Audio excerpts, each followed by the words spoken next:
Hello there! This is the Sounds American channel. In this video, we'll compare two consonant sounds, and as in the word pray and play. In our previous videos, we'll learn how to make them. Remember the videos for the sound as in the word run and the sound as in the word let? The and the may not sound similar, but they have something in common. Both of them are made with air passing through the mouth around the sides of the tongue like a liquid. This is why they're called the liquid consonants. Foreign speakers who don't have these sounds in their native language often can't distinguish between the and the and may involuntarily distort or swap them in words. A great way to practice the pronunciation of these two sounds is to practice them in contrasting word pairs.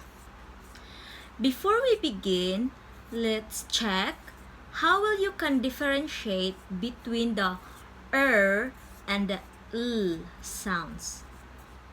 You'll see a pair of words on the screen, and here only one of them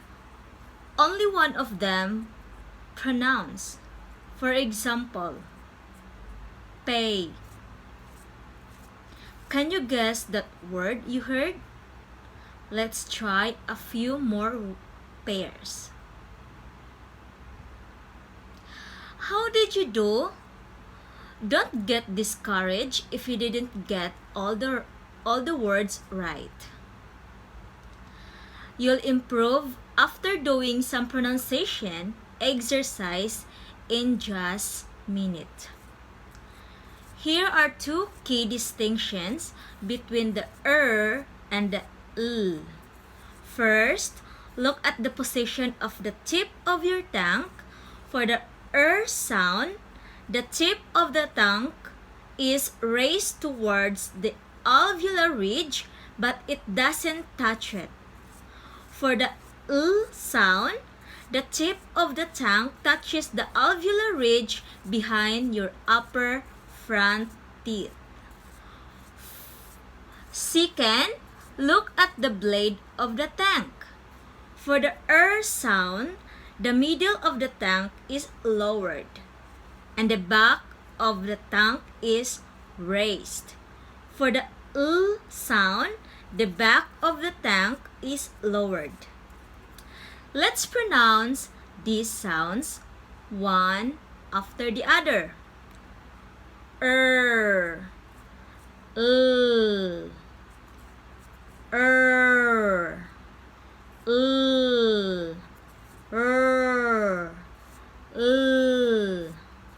Pronunciation exercise. Now that you've reviewed how to make these consonants, let's practice pronouncing these sounds in some words. This is the most important part of your training, so try to go through as many words as possible.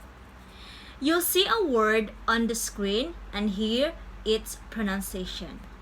After that, you'll have a few seconds to pronounce the word. Repeat each word after the speaker. The first word will be the consonants sound, and the second will have the consonant sound. Let's begin. Arrive, alive. Broom, bloom. Brush, blush. Crime, climb. Crowd, cloud. Crown, clown. Correct, collect. Frame, blame. Free, flee, frish, flish, fry, fly, grass, glass, grow, glow, grew, glue, race, lace. You're done. Congratulations! To check how much you've improved, you can do the word pairs test again. Click the link to go back and compare the result.